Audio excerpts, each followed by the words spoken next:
Good morning, good morning. Good to see you on this cool, crisp morning. Appreciate you being out. Can anyone guess what book we're studying? Can anybody guess what period of Bible history we have begun? So, the Exodus. So if you'll have your Bibles, if they're not already open, to the beginning of the book of Exodus. Last week we were covering chapters 1 and 2. We'll hit some things real quick and wrap up lesson 1, then we'll move into lesson 2 that's going to get into chapters 3 and 4. All right, so as I said there in lesson 1, we got a little bit to wrap up that focuses on the first 2 chapters of Exodus, Moses' early years. As you begin reading the book of Exodus at the very beginning, look at it with me. Get your eyes on the text, please, of Exodus, because I can easily tell as I look out when your heads are everywhere else. Look down in the text, and what happens at the very beginning of the book? What does it get into? Gets into Joseph has died, all that generation has died, but what about the growth of the children of Israel? Remember how it's described in verse 7, all those different descriptions. They're fruitful, they increased abundantly, and they multiplied, they grew exceedingly mighty, and the land was filled with them. And a Pharaoh came to power that did not know Joseph. And so he views these people in their land of Goshen, that keep multiplying and expanding, as a threat. And so since he viewed them as a threat, and they may join our enemies, if they come to attack us, he then what? He enslaves them. And how long are they slaves? Yeah, the scriptures say 400, 450 years, so a long time, at least 4 centuries of enslavement. And eventually, through those centuries, we come to the time of Moses. That comes to the period of what's going to happen as he grows up and older and is commissioned by God, the Exodus out of Egypt. But now they are a very numerous people, and they keep growing and multiplying, and just enslaving them and harsh bondage is not enough in Pharaoh's eyes. We need to take further action. And what does he order the Hebrew midwives to do? Baby boy. Yeah. If it's a baby girl, let it live. Baby boy, you kill it. Well, they didn't. Why didn't they? Feared God. And so they didn't. And then we read in the text that God, because they feared God and wouldn't obey the king's command, he blessed them. And then he told the Egyptians, he told his people, it's a Hebrew boy, throw it where? Throw it in the river. So just think about if we were Israelites at that time, how scary and terrifying that would be. We've been enslaved for centuries. Now it's gotten to the point that those who are ruling over us are wanting to murder our children. And no doubt many were, I'm sure. And what's the names of Moses' parents? Amram and Jochebed. And you're Amram and Jochebed, and you already have 2 children, Miriam the oldest and Aaron, who's 3 years older, we know, than Moses. But then you got you conceived again, and you got a baby, and he's born, and you're trying to hide him, obviously, to save his life. And you're able to do that for 3 months somehow. But after 3 months, it's kind of impossible. So what do they do with baby Moses, the mother? She places him in like a little ark, right? We got Noah's big ark, but here we got the tiny ark, right? So we have this little ark of bulrushes for him, daubed it says, with asphalt. This is verse 3 of chapter 2, if you're wondering where I'm at. And pitch, put the child in it, laid in the reeds by the riverbank. And then who's watching over the baby? Mary, the older sister. You can find out what happens. Well, what happens is Pharaoh's daughter comes down there to bathe in the river and spots that little ark, has it brought over, opens it up, and baby's crying, and sees the baby, has compassion, even though it's one of the Hebrews' children. And then what does Miriam do? She speaks up and says what? Yeah, you want me to get one of the Hebrew women to nurse? Yeah, go do that. And of course she goes gets mom. And again, mom is who? Jochebed. So Jochebed comes. Of course, now she's able to have more time and safely with her son and get paid wages to nurse her baby boy Moses. Named Moses. Why was he named Moses? drawn out of the water, is why he was given that name. And so eventually, not given an age, but eventually he did become, in a sense, the son, or adopted, in a sense, by Pharaoh's daughter to be raised, and rose up in the ways of the Egyptians. But as we read the story here later in chapter 2, does he ever forget his heritage, his people? No, he doesn't. That's been instilled in him. He knows who his people are. He knows he's not an Egyptian, even though he's raised by Pharaoh's daughter. And when he comes of age, and how old is he when we get to verse 11? We're not told there, but we're told later. Yeah, he's 40 years old. So when he's grown, he's grown. He's 40 years old, and he goes to check on his people. And as he does that, what does he see? He observes an Egyptian whooping up on one of his, right? One of his brethren, and beating him. And so he intervenes, and he kills the Egyptian, buries him in the sand. And Stephen later writes about this, and what did he think his brethren would understand? I'm going to be the one I'm here to help you, to deliver you. And he was rejected then. He'll be rejected later when he's officially commissioned by God to go be their deliverer. But it's interesting that Stephen says that Moses thought they would understand that he was going to deliver them. And then it's found out what he has done, and so he has to flee Egypt, and he goes down to where? Goes down to Midian. And when he arrives in Midian, he comes upon who?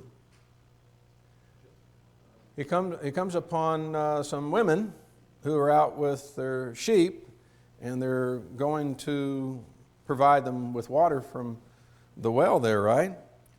And as they're seeking to do that, who is giving them a hard time as they come to the troughs? And they've filled the troughs with water to water their father's flocks. Got these shepherds, it says in verse 17, that came and drove them away. Well, Moses is there. What does Moses do? He stood up on their behalf. I don't know how many shepherds there were, but there's only one of him. Shepherds plural. There's more than one.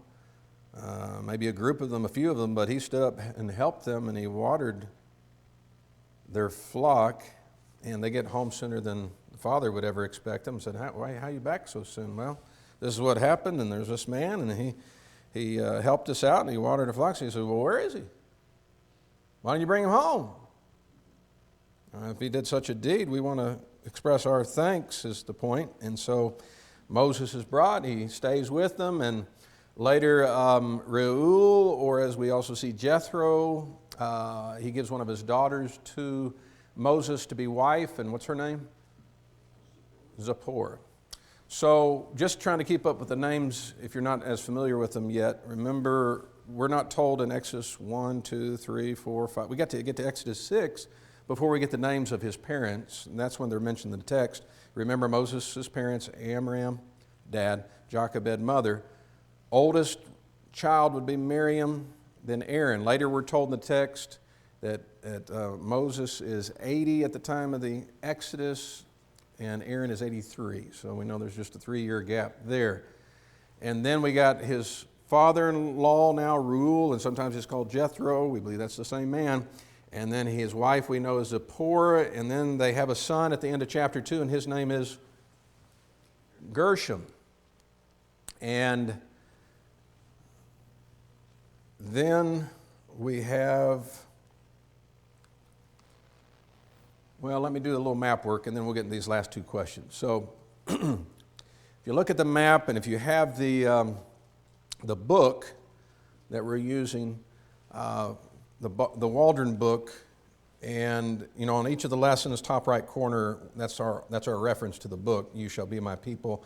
And so pages 7 through 11 focus on the first two chapters, and then Exodus chapters 3 and 4, that's going to be pages 11 through 15. So the main text, obviously the Bible, but here's a very helpful resource and tool if you'll also read through the Waldron material.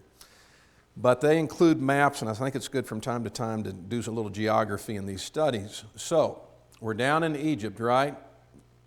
Joseph. How did Joseph originally get down to Egypt from the land of Canaan? We're going back to Genesis now, right? Earlier in Genesis.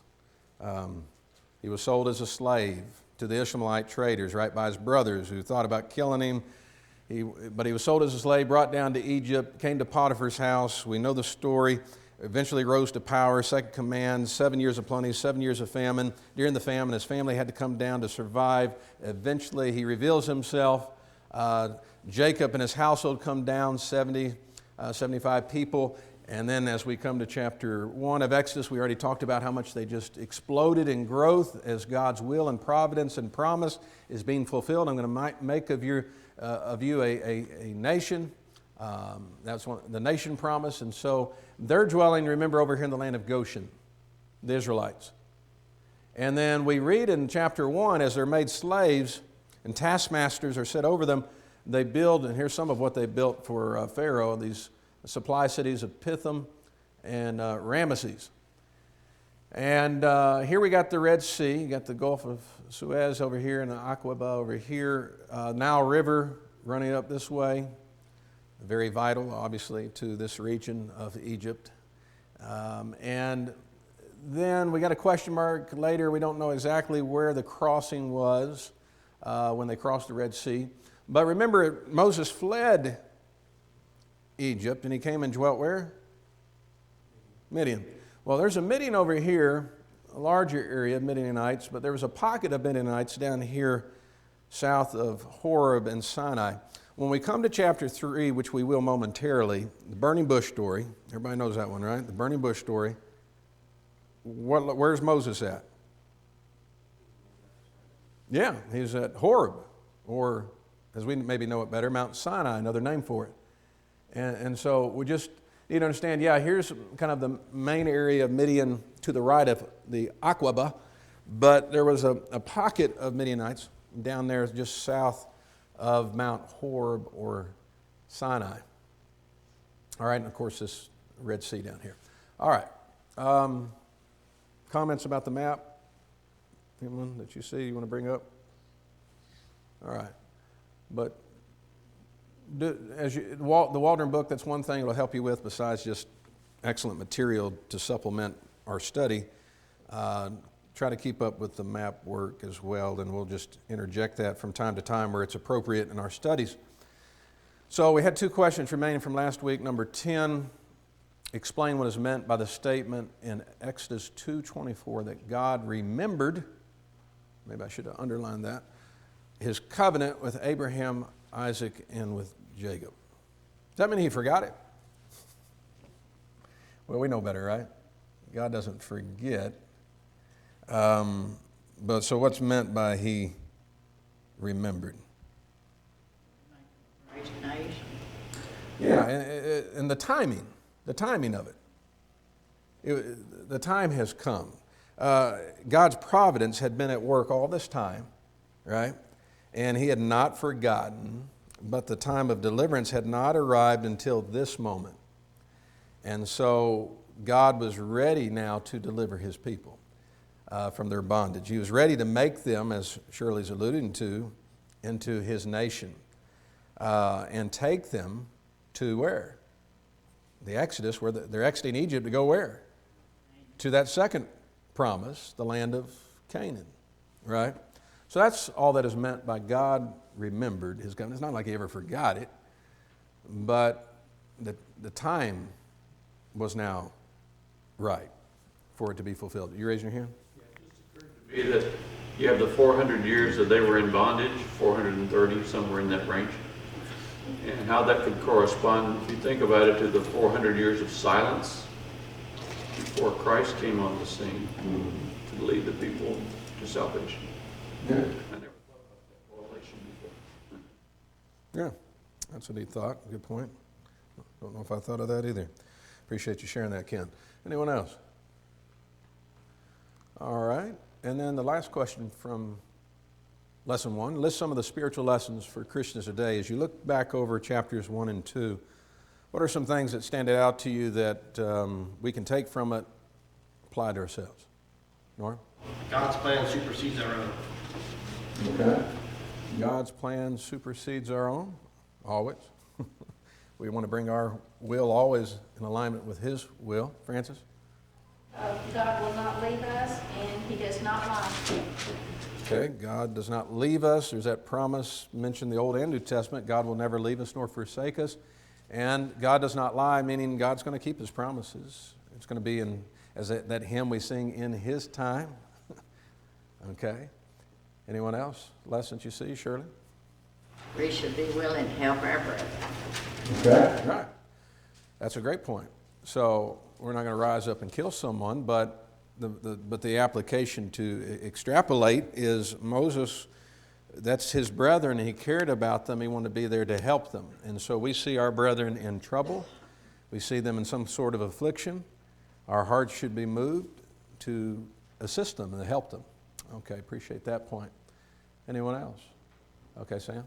Identify yourself with God before the world. There you go. Yeah, I mean, Hebrews 11, we quickly hit that last week in one of our questions, but Moses kind of came to a crossroads, right? Am I going to just kind of stay here in this life of ease and luxury? Being raised as Pharaoh's daughter, he kind of had it made in a worldly, material, physical sense, right? But no, he chose rather to suffer affliction with the people of God than to enjoy the passing pleasures of sin, right? And so he was not ashamed to associate himself and identify himself as a servant of God and to be with the people of God, even though they're slaves, right? They're scorned. And how does the Bible say Christians would be looked upon by the world? Well, scorned and ridiculed and defamed and spoken evil of. Okay, sign me up, is what Moses said, and that's what we need to do, not be ashamed of it. Great point, appreciate it. Anyone else? Okay, April? Hebrew midwives, not to let fear stop you from doing the will of God. Yeah. What do we see in Scripture? That God always blesses those who choose to fear Him, obey Him, like the Hebrew midwives did. All right, great point. Do you have something else, Norm? Of early teaching. Mm-hmm. I mean, we're not given anything other than for a while, his mom was his nurse. Right. Without that influence in education, he'd have had no means or reason to return to his people. Right. Except he was told, probably often, and at great length, the difference between the Egyptians, to which house he would be living, and his people, where he came from. Yeah, that's a great point, Norm. Talk about redeeming time. Think about how Amram and Jochebed redeemed the time, however that short window was they had with Moses. What they instilled in him, how he wasn't ignorant of who he belonged to, who his people were, even though however many years, he's 40 when he breaks off from Egypt. And as parents, we have a very small window, bigger hopefully than what Amram and Jochebed had with Moses, but make those early years count, right? In the nurture and admonition and training that we give them in the Lord, and that can last, hopefully, the rest of their life, a lifetime, right? We won't get into all Jason's material for the home, though, but that's a great tie-in with the work that they obviously did with Moses in those crucial years and that crucial amount of time they had, and whatever interactions we don't know about, perhaps, that continue to go on between family and Moses during all these years, right? Okay. Anyone else? Okay, let's move on then to lesson 2. Moses returns to Egypt. Remember, he fled it, but now God's going to send him back. And he has been dwelling in Midian, right? How many years have passed? Another big chunk, right? Can you imagine that? Another 40 years. We got a few folks here in their 40s, and some getting closer to it, but maybe a few beyond it. But, that's a pretty big chunk. And that's the neat thing about Moses' life. It's easy to remember. 40 years there in Egypt, 40 years there in Midian, And so he's 80 when he's sent by God to stand before Pharaoh. And then how many years leading the children of Israel as they head to the promised land? Well, there's another, the last 40, because he dies when he's 120. So 3 periods of really 40 years of Moses' life that we follow in Scripture. All right. So another expectation of this class, whether I'm teaching or anybody else, is do your best to read the Bible text before you come to class.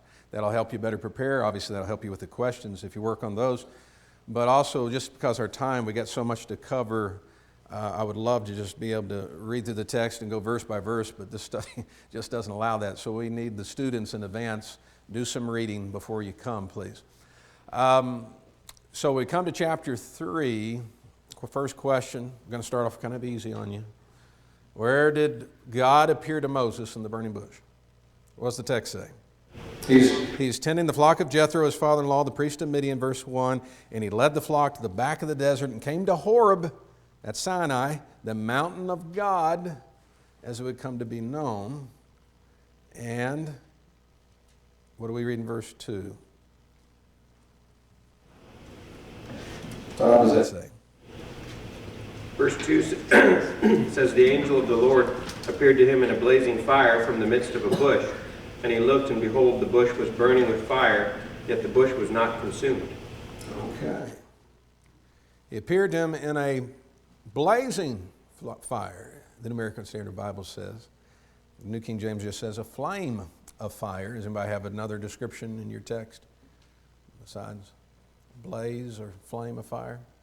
Okay, but that's how the Lord appeared to him on this occasion. It got his attention for sure, because not only is this bush on fire, it's on fire, but what?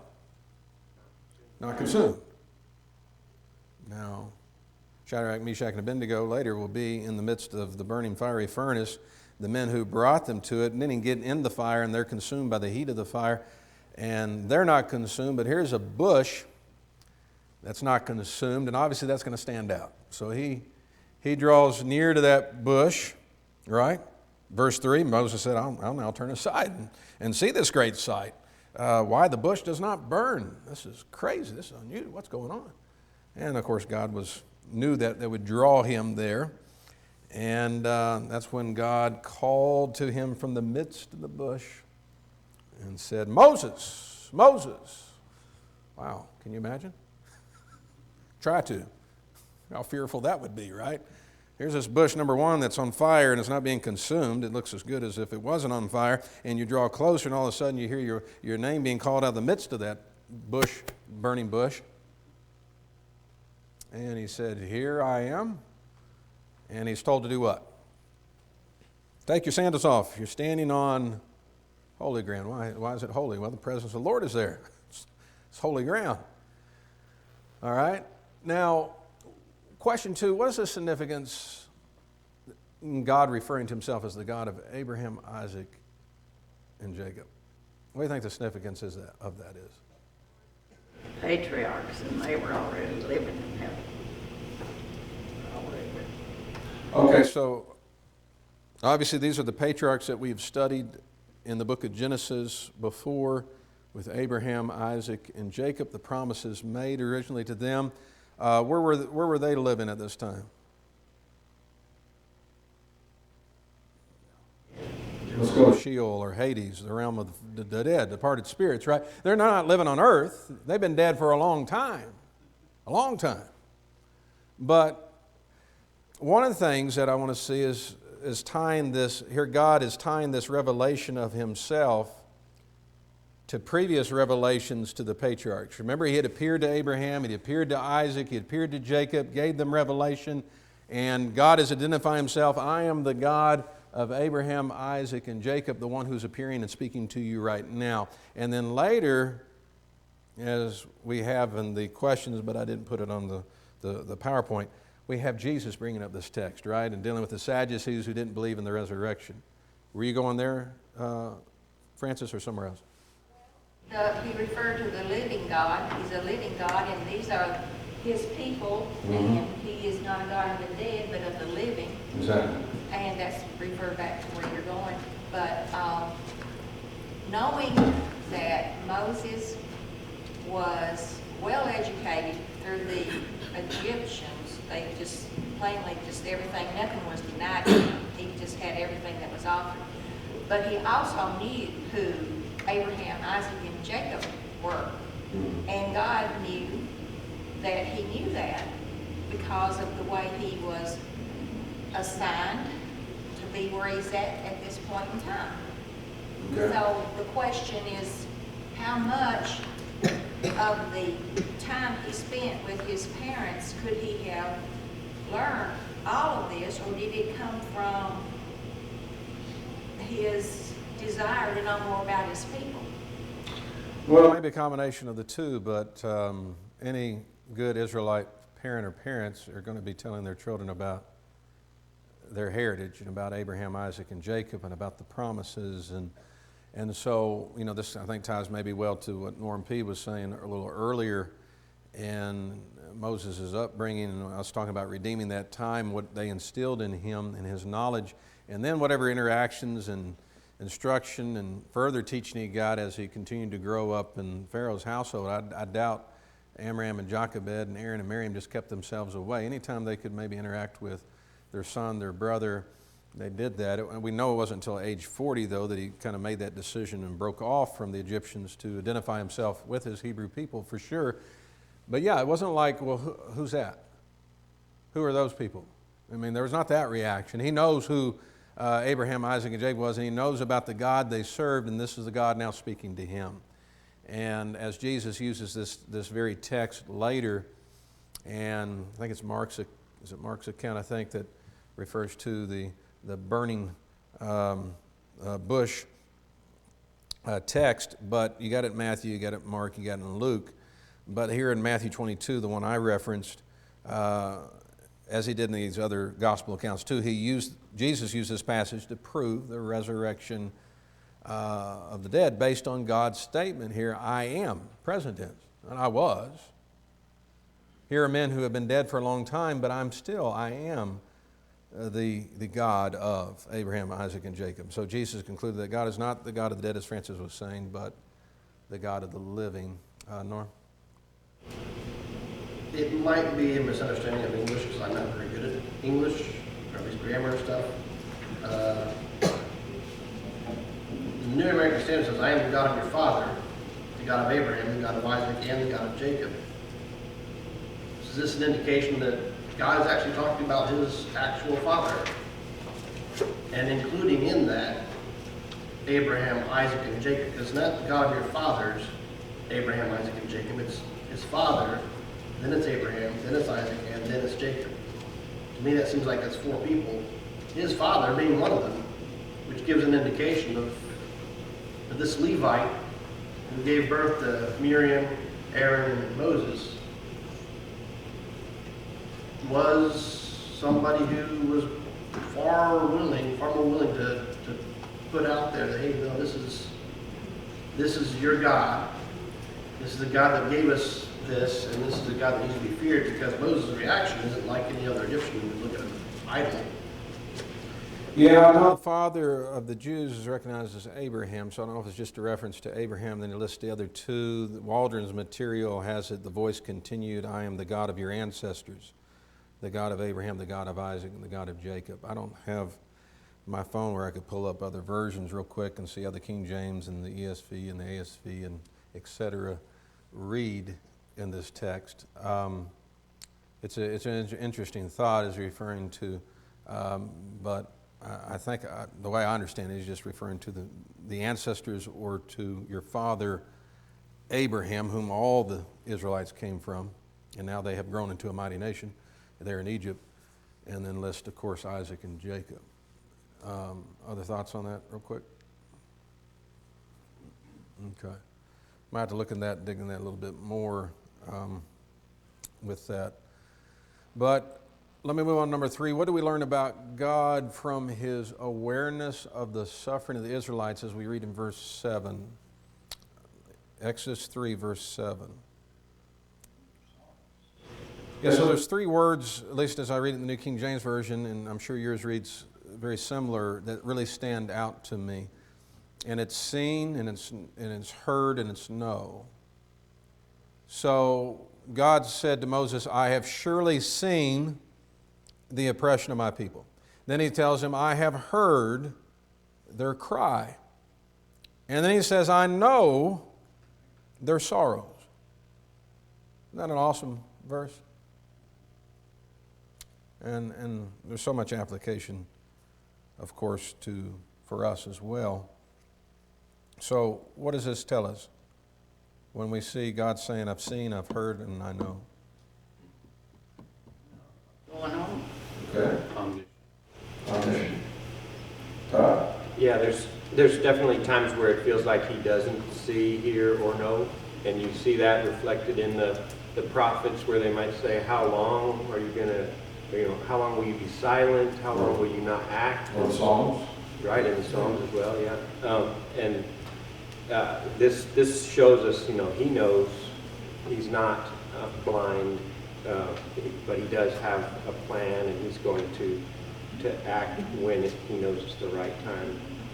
And his ways are, it says, as the heavens are higher than the earth, his ways are higher than ours. So we can't comprehend and shouldn't accuse him of a wrong action. Yeah. God's keenly aware of the affliction of his people in any generation, any time period, right? And it reminds us how much, not only is he aware, he cares. He cares for us, he loves us, and he wants to then respond to that affliction in various ways. Like Paul describes God in 2 Corinthians chapter 1, verse 3 as the God of what? All comfort. Who comforts us in our tribulations. So whether we're talking about God back here in the Old Testament, Jehovah then or Jehovah now, just understand he sees, he hears, and he knows, and he cares, and he's going to respond because he loves us, right? I mean, there's a sermon in that one verse. And I'm done preaching. Who else wants to say something? Jason? Brought up the Psalms, and when I think back to our class in the Psalms, and you could turn to a dozen, but to me one of the best is Psalm 139, and in verse 17 it says, how precious also are your thoughts to me, O God, how vast is the sum of them. And then in verse 23 it says, search me, O God, and know my heart, try me and know my anxious thoughts. And we know, of course, from the things that you've already said, that we know from 1 Peter chapter 5, verse 7, God cares for us. That's right. Thanks for tying in Psalms, Psalm man. Led us in our study of Psalms, and 1 Peter 5, verse 7, cast all your cares or anxieties upon him. Why? He cares for you, right? So many scriptures remind us of that, but this one verse reminds us of it as well. He was fully aware of what was happening to his people, and he was about to respond in an unforgettable way, right? So, number 4 wanted us to list the 5 objections that Moses offered to God. God has commissioned him. I want you to go stand before Pharaoh and tell him to let my people go. And through the rest of this chapter and then into chapter 4, he begins to come up with these excuses. Why? I'm just not the right guy for you to send, okay? But God answers each one of those objections that Moses vainly tried to offer up to God. So, chapter 3, verses 11 and 12, what does he first say to God? Who am I that I should go? Right? Who am I that I should go to Pharaoh, that I should bring the children of Israel out of Egypt? I'm nobody special. Why are you picking me for? And God simply says what? I will certainly be with you. And here's a sign I'm going to give you right now. You're going to what? You're going to come back here and serve me on this mountain. So remember, Mount Horeb's right there, where this burning bush is. Mount Horeb, there's Mount Sinai. You can see it. Here's a sign I give you. You're going to come back, and he will. Obviously, that's where the law is going to be given, right? As on Mount Sinai, you're going to come back and serve me at this mountain. All right, number 2. This is verses 13 through 15. what does he say to God to try to get out of it? Or one of his objections or excuses? Or what if Israel asked me what? What's his name? The one who sent you. What shall I say to them? And God says, this is what you're going to say. What? I am. And we'll get into that a little bit later, but I am has sent me to you, the Lord God of your fathers, right? The one who's eternal, the one who's always existed. That's the one who sent you. Number 3, there in chapter 4 now, verses 1 through 9, he says, suppose what? Suppose they will not believe me or listen to me. And it did take some convincing, by the way. But God gave Moses what? Some signs to perform, right? So, what's that in your hand? It's a rod. Throw it down. What's it become? Snake. Take it up again. What did it become? A rod. And he said, put your hand inside your robe, your garment there. Take it out. Leprosy. Put it back in. Cleansed. And he mentions as well water to blood already. That reference we have here, that third sign, water to blood, that will be the first plague, right? And then we come to chapter 4, verses 10 through 12, and he says, I'm not what? I'm not eloquent. I cannot speak well. I'm not a public speaker. I'm not the guy to go before the most powerful man kind of in the world or in this area of Egypt, Pharaoh, and go speak to him on your behalf. And he says, I'm going to be with what? I'll be with your mouth. I'll teach you what to say. All right? Don't worry about it. And then verses 13 through 17, he says, Somebody else. I mean, God's getting exasperated this time, right? I mean, look at verse 14, verses 13 and 14.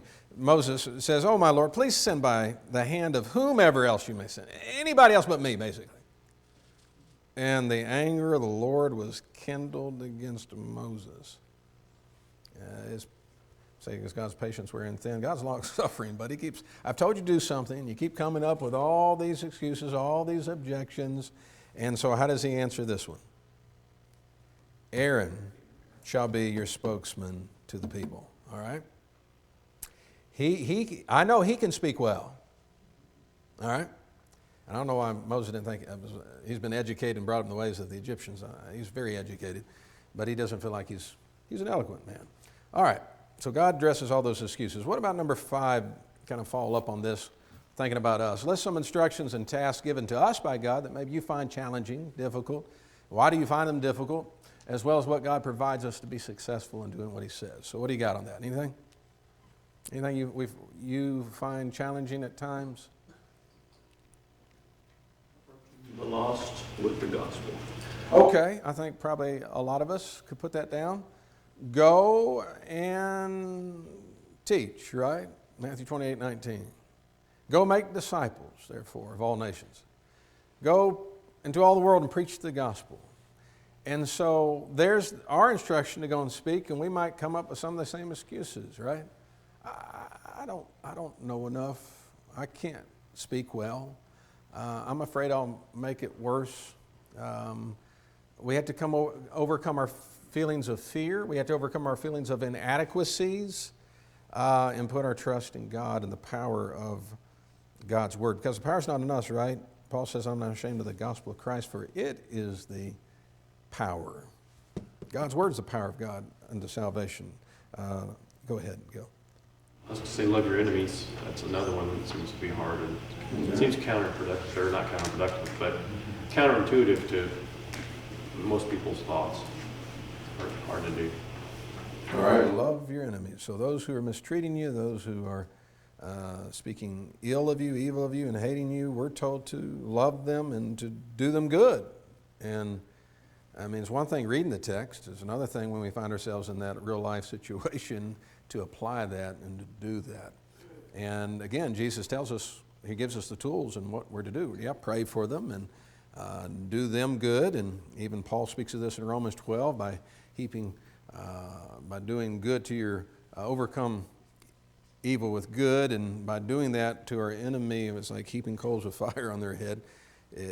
Hopefully wake them up and get their attention to who we are and what we're about, and hopefully lead them to Christ. Any other difficult, challenging instructions that God has given to us? Okay, Sam?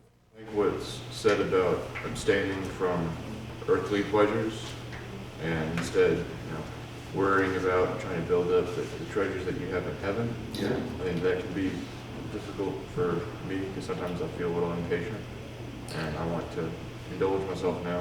But I think the faith and building it up to understand that there are greater things that you just have to wait for. Right. So many around us, and Christians can get caught up in this too, right? The desire to be rich, the love of money, accumulating things. We want to be successful in whatever career we pursue. There's nothing wrong with that. And if God ends up blessing us with more, obviously we're already blessed in this country compared to so many with what we have, but let's say we are blessed with wealth, with riches. We need to be good stewards of that, right? We have scriptures that guide us in that if that's our situation. But regardless, need to be content. We need to be focused on laying up our treasures in heaven. So that can challenge all of us. I thought of also the command to a local church to withdraw, practice discipline, because doing that is an unpleasant task to go through. It's negative, but we know the good. It helps keep the church pure. The goal is to save a soul from sin. All right. Obviously, I was hoping to get a little further, but we'll pick up with question 6 next time. Lesson 3 questions are in the envelope there on the bulletin board, so they're ready for you to grab for chapters, 5 through 7? Yeah, chapters 5 through 7, verse 13. So grab those for next week, and we'll pick up with question 6 in lesson 2.